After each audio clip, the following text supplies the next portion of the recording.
नमस्कार, मैं विज्ञान प्रकाश। पेश का है हमारा खास इलेक्शन प्रोग्राम, मेरे साथ इलेक्शन पॉइंट। आज हम बात करेंगे खास तौर पर दिल्ली और भारतीय जनता पार्टी की। सबसे पहले मेरा पॉइंट यहां पर, कई विश्लेषक ये मानते हैं कि दिल्ली की सत्ता जो है उसको हासिल करना देश की सत्ता को हासिल करने का एक प्रतीक होता है।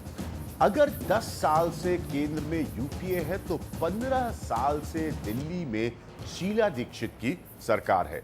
इसलिए सबसे बड़ा सवाल यह है कि क्या शीला दीक्षित रिकॉर्ड चौथी बार दिल्ली जीत सकती हैं या किसी अरविंद केजरीवाल और बीजेपी की ताकत के आगे शीला दीक्षित हार जाएगी। दूसरा बड़ा सवाल है कि 1998 में प्याज की कीमतों की वजह से बीजेपी की सरकार चली गई और फिर कभी वापस दिल्ली में नहीं लौट पाई। क्या यूपीए की महंगाई का सबसे बड़ा हर्जाना शीला दीक्षित को दिल्ली में भरना होगा? प्याज तब भी फैक्टर था, प्याज आज भी फैक्टर है। क्या ये प्याज इस बार शीला दीक्षित को रुला सकता है? ये सबसे बड़ा पॉइंट है। और आज के हम आपको अपने पोल पैनल से मिलवाते हैं, उनसे जरा मुलाकात करिए। और इनसे बड़ा सीधा सवाल मैंने पूछा है जिसका जवाब मैं कुछ देर बाद आपको दिखाऊंगा। हमारे साथ पंकज वोरा मौजूद हैं हमारे पोल पैनल में। आज पंकज वोरा के अलावा हमारे साथ है, पंकज वोरा पॉलिटिकल एडिटर हैं हिंदुस्तान टाइम्स के। पंकज वोरा के अलावा हमारे साथ आज पोल पैनल में अभय दुबे मौजूद हैं जो कि संपादक हैं CSDS के। अभय दुबे हमारे साथ मौजूद हैं। ओम थानवी साहब हैं जो कि संपादक हैं जनसत्ता के। कुमार आनंद मौजूद है जो कि नेशनल दुनिया को रिप्रेजेंट करते हैं। और प्रताप सोमवंशी है जो कि हिंदुस्तान को रिप्रेजेंट करते हैं। इनसे पूछा गया सवाल बिल्कुल सीधा है, क्या बीजेपी दिल्ली में वापस आ सकती है? और ये सवाल हम क्यों पूछ रहे हैं? क्योंकि एक बहुत बड़ी लीडरशिप क्राइसिस रही है भारतीय जनता पार्टी के साथ, खास तौर पर दिल्ली में। इसलिए हम ये सवाल पूछ रहे हैं। जरा आपको हम भारतीय जनता पार्टी का सीक्वेंस बताने की कोशिश करेंगे कि दिल्ली में उसका हाल वाकई में क्या रहा है। एक तरफ शीला दीक्षित रही हैं कंसिस्टेंटली, लेकिन 1998 में सुषमा स्वराज बीजेपी की लीडर थी दिल्ली से 1998 में। उसके बाद ये चुनाव कीर्ति आजाद ने लड़ा शीला दीक्षित के खिलाफ और वो हारे। फिर 2003 की सिचुएशन देखिए, उसमें जो बड़ा चेहरा बनी वो बड़ा चेहरा बना वो मदन लाल खुराना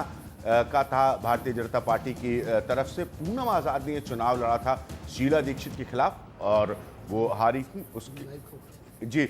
और उसके बाद 2008 में जो है वो विजय कुमार मल्होत्रा का चेहरा उभर कर सामने आया। उस समय चुनाव शीला दीक्षित के खिलाफ जो था वो विजय जॉली ने लड़ा था भारतीय जनता पार्टी की तरफ से। और उसके बाद तमाम उतार चढ़ाव के बाद डॉक्टर हर्षवर्धन को जो है बीजेपी का चेहरा बनाया गया है। और 2013 में जो व्यक्ति शीला दीक्षित के खिलाफ चुनाव लड़ रहे हैं वो इस वक्त मेरे साथ स्टूडियो में मौजूद हैं, विजेंद्र गुप्ता साहब। तो हम सीधे बढ़ते हैं अपने सवालों की तरफ। विजेंद्र गुप्ता साहब जो कि मेरे साथ यहाँ पर स्टूडियो में मौजूद हैं, और मेरे साथ किरण वालिया हैं जो एक सीनियर मिनिस्टर हैं शीला दीक्षित की गवर्नमेंट में। विजेंद्र गुप्ता, सीधा सवाल मेरा आपसे ये है कि हम क्यों माने कि BJP stands a chance against Sheila Dikshit, यानी कि बीजेपी का मौका है शीला दीक्षित के खिलाफ ये चुनाव जीतने का? हम क्यों माने? देखिए, अभिज्ञान बहुत साफ है। 3 चीजें दिल्ली के लोगों को सता रही हैं। पहला मुद्दा है महंगाई, और जिस तरह से जिस कद्र महंगाई है, जिस तरह लोग त्रस्त हैं महंगाई से, एक आम आदमी का जीना दुश्वार हो गया है।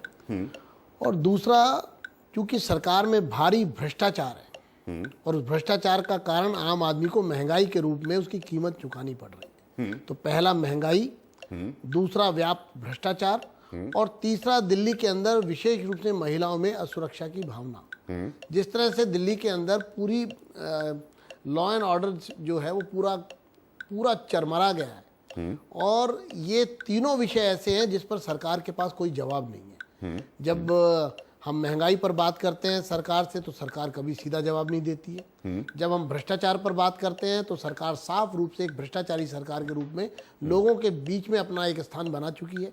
और तीसरा, जब हम सुरक्षा की बात करते हैं तो कांग्रेस के लोग, श्रीमती शीला दीक्षित स्वयं कहती है ठीक है, आपका कि समय एक मेरी मिनट, मैं लड़कियां वापस स्वयं आऊंगा। सुरक्षित मैं